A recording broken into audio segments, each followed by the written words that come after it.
여러분 혹시 지방에서 열리는 5일장을 아십니까? 저는 어렸을 적에 저희 아버님이 장성비하에서 철물상해를 운영을 하셨습니다. 그래서 가끔 5일장에 이렇게 늘 따라다니고 했습니다. 구경거리가 많습니다. 근데 거기 보면 반드시 약을 파는 약장수들이 있습니다. 북을 치고 꽹과를 치면서 또 때로는 어떤 광대가 나와서 춤을 추고, 이 약으로 말할 것 같으면 이렇게 시작을 하죠. 그러면 사람들이 옹기종기 모여들기 시작합니다. 이 약만 먹으면 모든 병이 다 낫는다. 신경통, 류마티스, 뭐 허리 아픈 거, 통증, 심지어는 위장병까지 다 낫는다. 이렇게 아주 선전을 하죠. 노인들도 이 약만 먹으면 20대 청년처럼 힘이 불끈불끈 솟아난다 이렇게 말합니다. 근데 거의 거짓말이죠. 얼마나 말을 잘하는지 구경꾼들은 정말 그럴까 하면서도 나중에는 약봉지 하나씩 다 사들고 갑니다. 제가 10여 년 전에 신학대학 동창 목사님 부부가 중국을 선교 여행을 한 적이 있었어요. 가이드의 안내에 따라서 북경에 있는 한 대학병원을 방문하게 되었습니다. 북경대학의 그 유수한 교수들이 나와서 맥을 직접 짚어주고 진찰을 해주는데 구구절절 다 맞아요. 아픈 것을 정확하게 짚어냅니다. 그러면서 병을 더 키우지 말고 하루빨리 몸을 보호해줘야 된다 이렇게 말합니다. 어땠을까요? 너도 나도 약을 다 샀어요. 아주 비싼 값을 주고 저에게는 녹용이 들어가는 약을 샀습니다. 근데 사실 저는 녹용이 잘 안 맞거든요. 참 나중에 이 약을 먹다가 중단했어요. 사실 우리 교회도 한의사들이 있는데 차라리 이분께 와서 조언을 구했더라면 내가 꼭 알맞는 약을 더 값싸게 먹었을 텐데 하는 후회가 있었지만 이미 지나간 일이 돼버렸어요. 우리가 열심히 이렇게 너무 우리는 기가 얇아서 좋다는 데는 다 끼웃끼웃하는 이런 부지런한 백성이 우리 한국 민족입니다. 그런데 여기저기 이렇게 쫓아다녔지만 별로 실속이 없어요. 우리 한국 사람만큼이나 열심히 일하고 바쁘게 사는 사람들이 세계 어디를 가도 찾아볼 수 없습니다. 어떤 직종이든지 거의 날마다 새벽에 출근해서 밤늦게 돌아옵니다. 그리고 눈만 붙였다가 또 다시 그 다음 날에는 또 새벽에 나갑니다. 스타벅스 사장이 한국에 와서 깜짝 놀랐다고 합니다. 그것은 밤 12시가 됐는데도 카페라든지 커피숍이 너무너무 잘 돌아간다는 거죠. 전 세계에서 이런 나라는 한국밖에 없다 하는 평입니다. 이렇게 열심히 치열하게 사는 것이 반드시 값지고 성공을 보장받을 수 있는 일일까? 그것은 아니라는 것입니다. 이사야 55장 2절 말씀에 보면 너희가 어찌하여 양식 아닌 것을 위하여 은을 달아주며 배부르게 하지 못할 것을 위하여 수고하느냐. 양식이 아닌 것과 배부르게 하지 못할 것은 세상의 성공과 욕망을 말하고 있습니다. 마치 엉터리 만병통치약을 사는 것 같은 삶을 말하고 있는 것입니다. 하나님은 오늘 이 말씀을 통해서 오늘 우리를 지적하십니다. 너희가 그토록 원하는 돈과 명예와 인기를 위해서 끝까지 가봐야 신기루에 지나지 않을 것이다 하는 겁니다. 세상의 성공과 이른바 욕망을 다 가져본 솔로몬 왕이 고백한 말이 이것입니다. 헛되고 헛되며 헛되고 헛되니 모든 것이 헛되도다. 해 아래서 수고하는 모든 수고가 사람에게 무엇이 유익한가? 과연 그 무엇이 우리에게 참된 가치를 가져다 주는 일일까? 정말 우리의 모든 수고와 열정을 다 바칠 가치가 있는 길은 무엇이며 어디에 있을까 하는 거예요. 오늘 제목입니다. 우리 한번 따라하겠습니다. 하나님의 백성이 살 길. 다시 한번요. 하나님의 백성이 살 길. 저는 세 가지를 말씀드릴 겁니다. 첫째는 여호와를 찾으라는 것입니다. 다시 말하면 기도입니다. 본문 6절을 주목하십시오. 너희는 여호와를 만날 만한 때에 찾으라. 가까이 계실 때에 그를 부르라. 찾으라, 부르라. 기도를 말하는 겁니다. 하나님의 백성이 살 게 첫 번째는 기도입니다. 기도가 무엇입니까? 여호와를 찾는 거예요. 이사야서의 중요한 명령어가 많이 나오는데 그 가운데 정말 강조되어지는 명령어가 여호와를 찾으라 하는 말입니다. 이사야 51장 1절에도 의를 따르며 여호와를 찾아 구하는 너희는 내게 들을지어다. 58장 2절에도 그들이 날마다 나를 찾아 나의 길을 알기를 즐거함이 마치 공의를 행하여 그의 하나님의 규례를 저버리지 아니하는 나라와 같다. 하나님을 찾는 일, 이것이 중요하고 이것이 곧 공의를 행하고 하나님의 규례를 저버리지 아니하는 나라들이고 행위들이다. 여호와를 찾는 기도의 핵심이 어디에 있습니까? 그것은 목마름이에요. 목마름. 하나님은 내 기도를 들어줘도 그만, 안 들어줘도 그만이라는 자세는 제 아무리 오랜 시간을 기도한다 해도 그것은 시간 낭비일 뿐입니다. 주님이 나를 만나주지 아니하시면, 주님이 내게 응답하지 아니하시면 나는 살 가치가 없습니다. 살 수가 없습니다는 절박함으로 여호와를 찾아야 한다는 것입니다. 마치 약복강 나루터에서 하나님의 천사를 붙들고 내게 축복하지 아니하면 절대로 가게 할 수 없습니다라고 고백했던 야곱의 기도입니다. 그런 심정으로 우리가 기도해야 된다는 것입니다. 왜요? 기도 속에 우리의 생명이 걸려있기 때문입니다.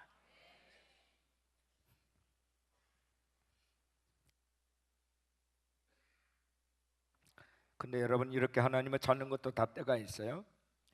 전도서 3장 1절에 범사의 기한이 있고 천하만사가 다 때가 있다. 때, 카이로스가 있다.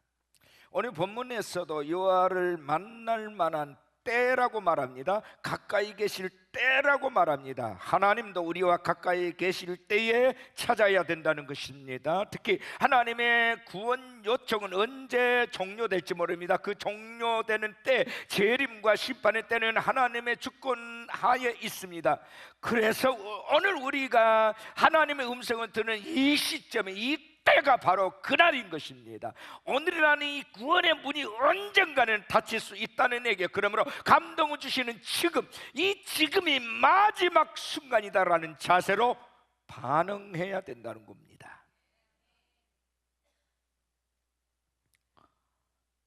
전도를 하다 보면 어떤 사람은 지금 너무 바쁘니까 바쁜 일 다 끝나면 교회 나가겠습니다. 사실은 세상에서 가장 바쁘게 해결할 일보다 더 긴박한 것이 뭡니까? 오늘 하나님의 구원의 초대에 응하는 일입니다. 이보다 더 긴박한 일은 없습니다. 하나님이 이르시되 어리석은 자여, 오늘 밤에 내 영혼을 도로 찾으리니 그러면 네가 준비한 것이 누구의 것이 되겠느냐? 주께서 하신 말씀이에요. 고린도후서 6장 2절에도 이르시되 내가 은혜 베풀 때에 너에게 듣고 구원의 날에 너를 도왔다 하셨으니 보라 지금은 은혜 받을 만 때요, 보라 지금은 구원의 날이로다. 지금 이 메시지를 듣는 지금 이 순간이 너가 구원받을 때고 은혜 받을 때다. 언젠가는 이 문이 닫힌다. 은혜의 때도 구원의 때도 닫히고 말 거다. 하나님께서 내게 가까이 계실 때, 가까이 계시면 느낄 때에 기도해야 되는 겁니다. 하나님께서 내가 너의 길을 인도하고 너를 살려주고 너의 병을 고쳐주겠다 하심이 느껴질 때에 하나님께 부르짖어야 되는 거예요. 여러분, 운전하다가 이것이 느껴지면 차를 그곳에 세워두고 곧바로 운전대를 잡고 기도해야 되는 겁니다. 자다가도 이것이 느껴지면 바로 일어나서 기도해야 되는 겁니다. 자다가 하나님이 깨우실 때가 있어요. 그때는 무조건 다시 잠을 자지 않습니다. 반드시 기도합니다. 하나님, 오늘 깨우신 이유가 뭡니까? 내게 가르쳐 주십시오. 필사적으로 부지런히 목숨을 걸고 여호와를 찾아야 되는 것입니다. 바로 이것이 하나님의 백성된 저와 여러분이 살 길입니다. 하나님은 우리에게 기도를 가르쳐 주셨어요. 예수님도 우리에게 기도를 가르쳐 주셨습니다. 뜻이 하늘에서 이룬 것 같이 땅에서도 이루어지다라고 기도하라고 그랬어요. 하나님의 뜻이, 하나님의 언약이 이루어지기를 위하여 기도하라. 너희들에게 아무리 약속해서 너희들이 기도하지 아니하면 그 약속은 이루어질 수 없다 하는 뜻이에요. 그래서 원수 마귀는 우리에게 기도를 못하게 합니다. 기도를 가로챕니다. 기도 시간을 뺏어버립니다. 바쁘고 분주하게 살게 하면서 기도의 자리에서 우리를 밀어냅니다. 기도의 재단에서 우리를 밀어내요. 왜? 그러면 우리는 다 끝나기 때문에, 그걸 알기 때문에 원수가 그렇게 하는 겁니다. 여호와를 찾으십시오. 만날 만할 때 엎드리시기를 축원합니다. 두 번째 교훈은 악하고 불의한 생각을 버려라는 겁니다. 다시 말하면 회개예요. 본문 7절을 주목하십시오. 악인은 그의 길을, 불의한 자는 그의 생각을 버리고 여호와께로 돌아오라. 그리하면 그가 긍휼히 여기시리라. 우리 하나님께로 돌아오라. 그가 너그럽게 용서하시리라. 하나님의 백성이 살 길 두 번째는 회개예요. 하나님께서 우리를 초대하신 데는 조건이 있습니다. 죄를 버리고 오라는 겁니다. 악한 길과 불의한 생각을 청산하고 오라는 겁니다. 사람은요, 생각하고 느끼고 행동을 하게 되어 있어요. 그리스도인들은 예수님처럼 생각하고 느끼고 행동하는 사람들이죠. 건강한 사람처럼 생각하고 느끼고 행동하면 건강해집니다. 환자처럼 생각하고 느끼고 행동하면 환자가 돼요. 진실한 잘하는 사람처럼 생각하고 느끼고 행동하면 진실해집니다. 술고래처럼 생각하고 느끼고 행동하면 술주정뱅이가 돼요. 부자처럼 생각하고 느끼고 행동하면 부자가 됩니다. 거지처럼 생각하고 느끼고 행동하면 거지가 돼요. 영웅처럼 생각하고 느끼고 행동하면 영웅이 됩니다. 겁쟁이처럼 생각하고 느끼고 행동하면 겁쟁이가 돼요. 성공한 사람처럼 생각하고 느끼고 행동하면 성공한 사람이 되는 것이에요. 생각이 중요합니다. 생각이. 어떤 생각이 내 마음속에 착상이 되어 있느냐. 왜냐하면 생각은 행동을 만들고, 행동은 습관 형성, 습관은 그 사람의 인격과 성품을 만들고, 그 성품과 인격은 그 운명을 만들기 때문인 것입니다. 그래서 건강한 생각, 믿음의 생각, 창조적인 생각을 해야 되는 것입니다. 병든 생각, 불신의 생각, 파괴된 생각을 버려야 되는 것입니다. 하나님은 긍정의 하나님, 창조주이십니다. 지금도 살아 역사하시는 전능자이십니다. 믿으시면 손 들고 아멘 하십시다. 이 전능자와 다투지 마시기 바랍니다. 하나님과 다투는 사람은 가장 어리석고 가장 바보 같은 사람이에요. 부모님과 싸운 자식은 언젠가 돌아옵니다. 그러나 사장과 싸운 사람은 돌아가지 않아요. 탕자가 그 많던 재산 다 탕진하고도 아버지 거로 돌아올 수 있었던 것은 그가 자녀였기 때문입니다. 자녀인지 아닌지 알 수 있는 방법이 있어요. 고난입니다. 고난을 당할 때 회개하면 자녀예요. 그러나 마음이 더 굳어지고 아버지 거로 돌아가지 아니하면 하나님의 자녀가 아닌 것입니다.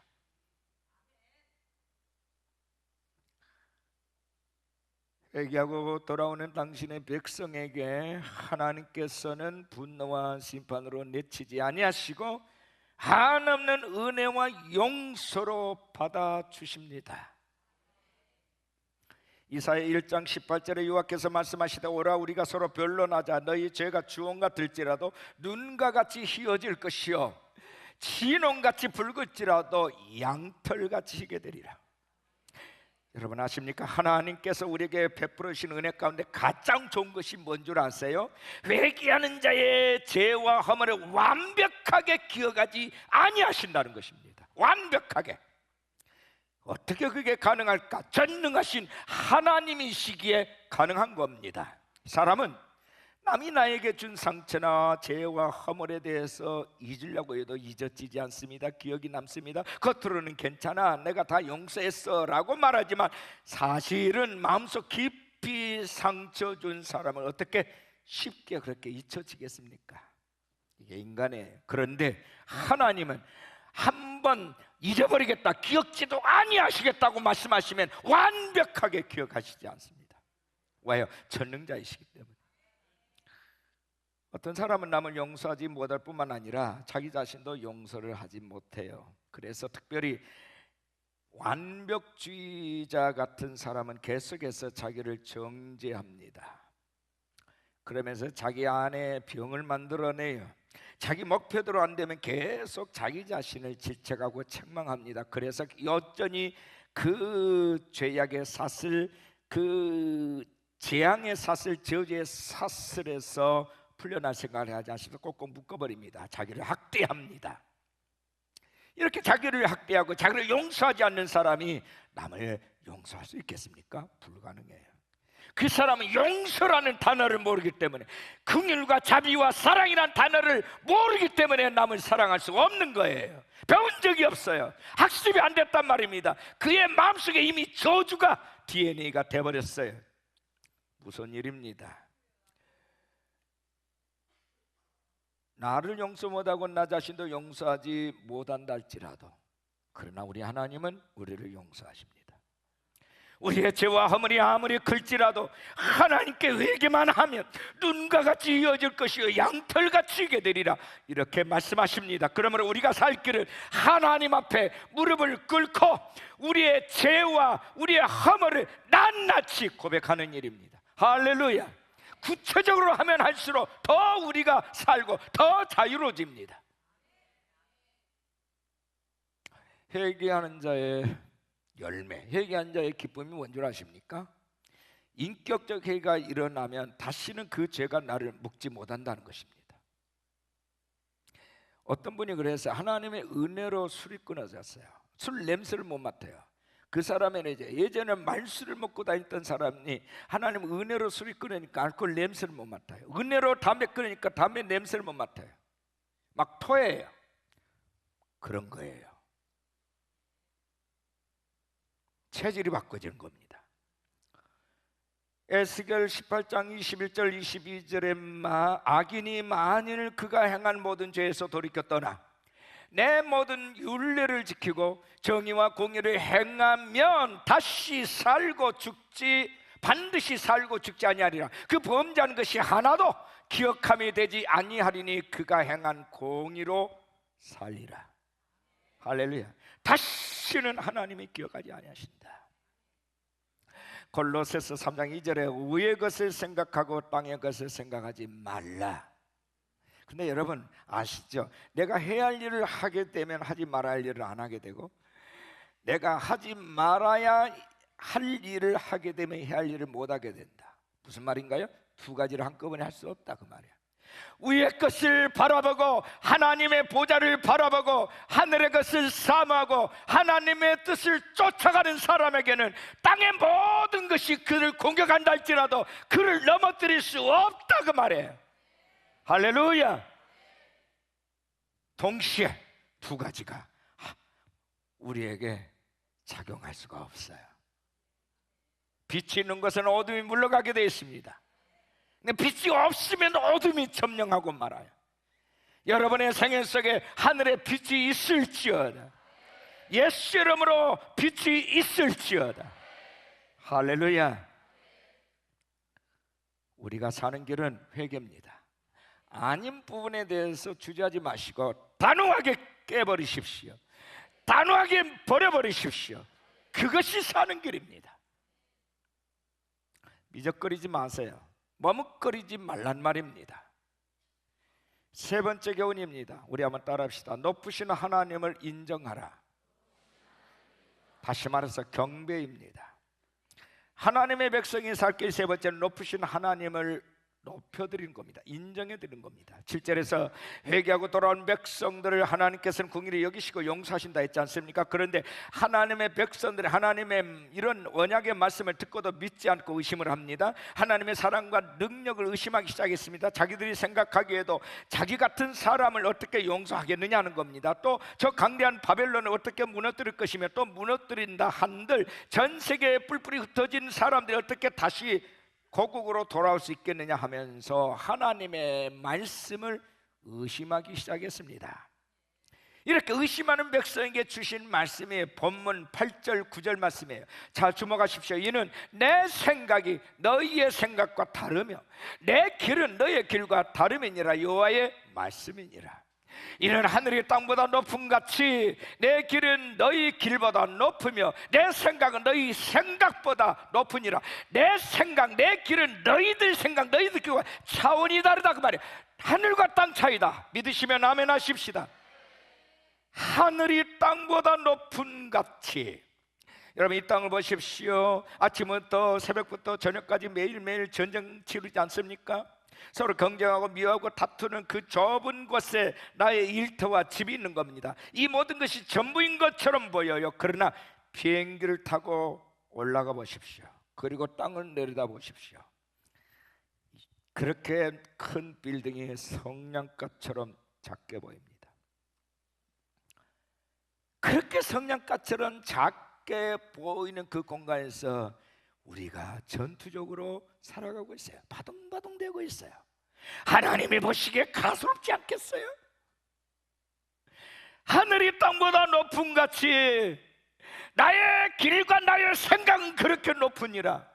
이 인간들아, 너희들 수준을 생각하지 말고 나의 전능하신 보좌인 되신 온 우주의 통치자이신 여호와 하나님의 수준으로 점핑하라 그 말이에요. 점핑하라. 높으신 하나님을 경배할지어다. 높으신 하나님을 인정하라.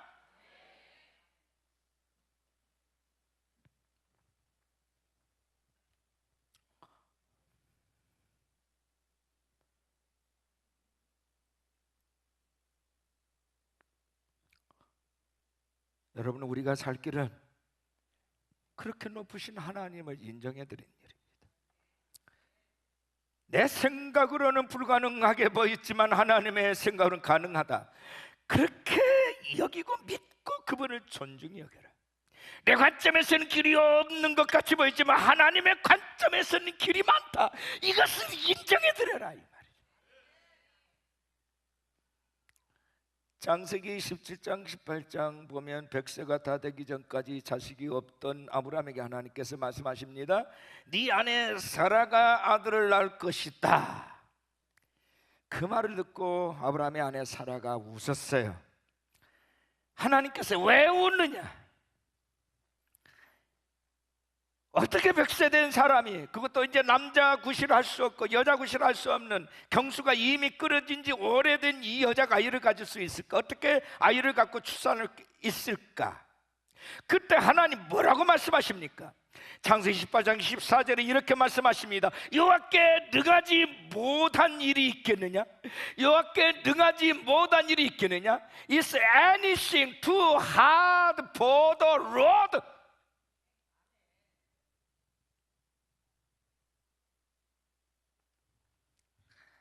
결과가 어떻게 됐습니까? 하나님의 말씀대로 아브라함이 100세에 이삭이라는 아들을 얻었습니다. 우리 하나님은 능치 못할 일이 없으신 전능하신 하나님이세요. 이스라엘 백성들이 광야에 있을 때 하늘에서 만나를 내리신 분이십니다. 몇 년 동안, 그것도 40년 동안 안진병을 일으키고 소경의 눈을 뜨게 하시고 각종 병든 자를 낫게 하시고 죽은 나사를 살리시고 포로된 자를 자유케 하신 분이 전능하신 하나님이십니다. 얼마 전에 미국 BBC 방송에 나왔어요. 인도의 어느 크리스찬들이 배고픔과 굶주림을 견디다 못해서 하나님께 기도했어요. 하나님, 우리에게 양식과 물을 주십시오. 기도했는데 여러분 어떻게 된 줄 아십니까? 그 지역에 하나님께서 이 팔뚝만한 고기들이, 어마어마한 고기들이, 수천 톤의 고기들이 떨어지게 만들었어요. 저 보십시오. 이게 그 실제 상황입니다, 여러분들. 놀랍지 않습니까, 여러분? 할렐루야. 보십시오. 고기가 하늘에서 뚝뚝 떨어지는 거예요. 현대판 만나, 현대판 양식이 하늘부터 떨어진 거예요. 이거 얼마 전에 있었던 사건이에요. 얼마나 충격적이었으면 BBC, 영국의 공영방송에서 이것을 방영했을까요? 지금도 출애굽의 역사, 지금도 만나 역사가 있는 줄로 믿으시면 손 들고 아멘 하십시오. 아멘. 할렐루야. 아멘. 더 크게 아멘. 여러분 바둑 10단 있잖아요. 10단이 1단하고 어떤 차이가 있을까요? 바둑 10단은요 1단보다 수십수 앞을 보는 눈이 있다는 겁니다. 게임이 안 되는 거예요. 이 사람이 돌을 이곳에 놓으면 그 다음에 수를 수십수를 보는 거예요. 저곳에 놓으면 그 다음에 수를 수십수를 보는 거예요. 정확하게 급소를 알아요. 우리 인간이 제 아무리 머리를 쓰고 모든 지식과 명철을 총동원한다 할지라도 성경은 말씀합니다. 사람의 지혜로운 것이 하나님의 미련한 것만 못하다. 전능하신 그분을 높이시기를 축원합니다. 하나님의 통치를 인정해 드리시기를 축원합니다. 하나님의 생각과 사람의 생각은 차원이 다르다. 하늘과 땅 차이라는 겁니다. 하나님의 백성을 가장 심하게 탄압했던 사울을 바울로 회심시켜 세계 선교를 이루신 것도 사람의 이성으로서는 생각할 수 없는 일입니다. 주께서 하셨습니다. 인생의 원한대로 풀리지 않아도 좌절하지 마십시오.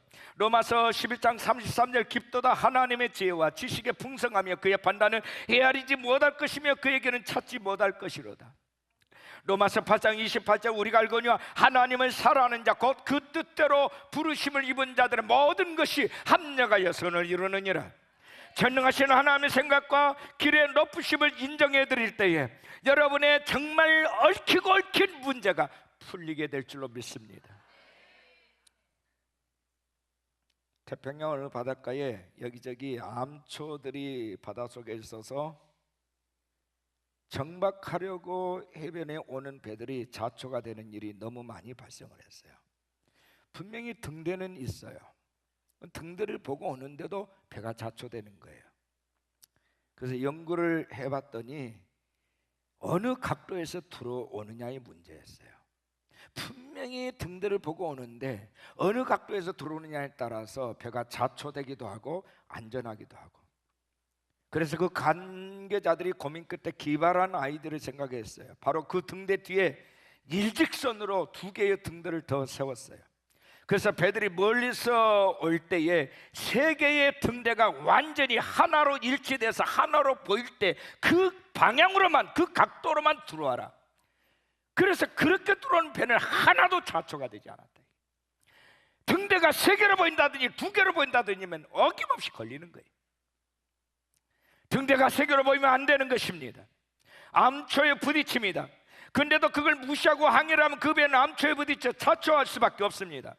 우리가 하나님과 예수님과 성령님을 삼위일체라고 말합니다. 하나님의 나라를 이끄는 세계의 등대인 것입니다. 하나님과 예수님과 성령님은 한 분이세요. 오직 한 분으로 보여져야 되고 한 분처럼 믿어야 되고 한 분처럼 의지해야 되는 것입니다. 즉 예수 믿는 사람이란 당연하게 하나님과 예수님만 믿을 것이 아니라 성령님의 뜻을 존중해야 된다는 뜻이에요. 성령님을 근심짓거나 방해서는 안 돼. 근데 현대교회의 가장 큰 약점이 뭐냐? 성령님을 무시해요. 무시해도 너무너무 무시를 해요. 은사를 부정을 하고 은사 받은 자를 절제시키고 성령님의 감동이 와도 사람들이 순종을 안 해요. 그러니까 그 인생이 자초되는 거예요. 그래서 그 인생이, 그의 모든 사업장이 자초가 되는 거예요. 일직선으로 보여야 돼요. 하나님을 믿으시고 예수님을 구주라 믿는 사람은 지금도 우리 안에서 영으로 활동하시고 우리에게 말씀으로 계시하시고 말씀을 통해서 하나님 말씀을 듣게 하시고 우리에게 천군 천사를 동원하시고 우리에게 늘 매일 매 순간 감동하시는, 지금 일하시는, 오늘 나와 함께한 동고동락하시는 성령님을 존중하시기를 축원합니다. 성령의 감동을 무시하는 일이 없으시길 바랍니다. 성령 앞에 무릎을 꿇으시길 바랍니다. 이게 우리의 삶에 있어서 대단히 중요해요. 현대교회가 이것이 가장 안 돼요. 많은 주의 종들이 성령님을 얘기하면서도 성령의 사람들을 무시하고 방해를 해요. 은사를 부정을 해요. 이게 문제예요. 그러니까 교회가 자초하고 성도들의 삶이 자초하는 겁니다. 오 성령님이요, 오늘 또 당신을 초대합니다. 우리 가운데 충만하게 임재하여 주시옵소서. 선동하면 하십시다. 할렐루야. 성령님을 초대하십시오. 성령님 앞에 무릎을 꿇으십시오. 성령이 작은 감동에도 순종하십시오. 하나님의 백성이 살 길 기도하세요. 회개하십시오. 뭘 얘기해야 될까요? 성령님을 특히 근심케 한 죄 회개하세요. 하나님의 높으심을 인정해 드리시기 바랍니다. 높으신 하나님을 존중하시기를 우리 주 예수 그리스도의 이름으로 축복합니다.